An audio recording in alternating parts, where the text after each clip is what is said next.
कविता की शादी पर उसकी सबसे खास और प्यारी सहेली माला को काफी अपेक्षापूर्ण व्यवहार का सामना करना पड़ा था।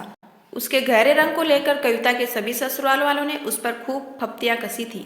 और आज कविता की असमय हुई मौत के बाद जब उसके 2 बच्चों और पति की जिम्मेदारी का भार उन लोगों पर पड़ा, तो कविता की जेठानी नंद और यहाँ तक कि कविता की सास को भी अपने बेटे और पोता पोती से ज्यादा अपनी महिला मंडल की गोष्ठियां ज्यादा महत्वपूर्ण लगती। और नंद जेठानी ने तो कविता के देहांत के बाद 10-15 दिन बच्चों को संभाल कर मानो अपनी जिम्मेदारी निभाती थी।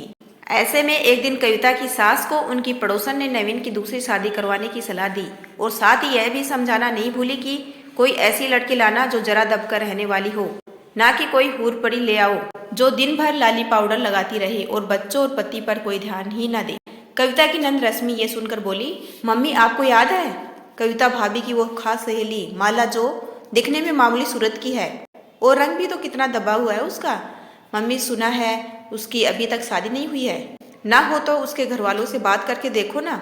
सब कुछ जान समझकर ऐसे हालातों में कविता की सास को माला उम्मीद की किरण समान दिखाई दी और माला के माता पिता ने भी दान दहेज मुक्त इस सौदे को सहर्षपूर्ण सहमति दे दी। पर माला एक सुंगड़ पढ़ी लिखी आज की युवा लड़की थी जो अपनी जिंदगी के लिए सही निर्णय लेने में सक्षम थी।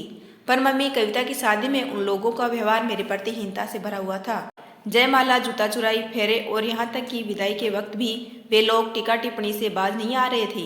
मैं तो सिर्फ कविता की वजह से खामोश रही, वरना तो जयमाला के तुरंत बाद ही मैं वापिस आ जाना चाहती थी।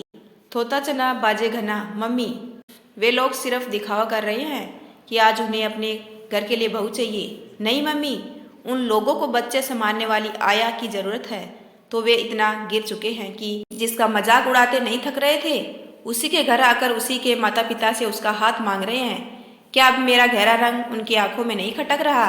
बेटा, हो सकता है समय के साथ उनके विचार बदल चुके हों। देखना अब तो वे लोग तुझे एक जोड़े में विदा करवाने की बैठे हैं। माला की मम्मी ने उसे समझाने की गरज से कहा, यही तो मैं आपको समझाना चाह रही हूँ मम्मी, कि अब उन लोगों को मेरे प्रति उनकी चाह नहीं बल्कि उनकी जरूरत हमारे घर तक खींच लाई है। खैर, मैं यह शादी नहीं कर सकती और साथ ही मैं आपको यह भी बता दूं कि मैं विजय को पसंद करती हूँ और विजय एक ऐसा इंसान है जिससे मेरे स्याह रंग से कोई फर्क नहीं पड़ता है, बल्कि उसने तो मेरे स्वभाव को, मेरे विचारों को भी जाना है, समझा है और उन्हें इज्जत दी है।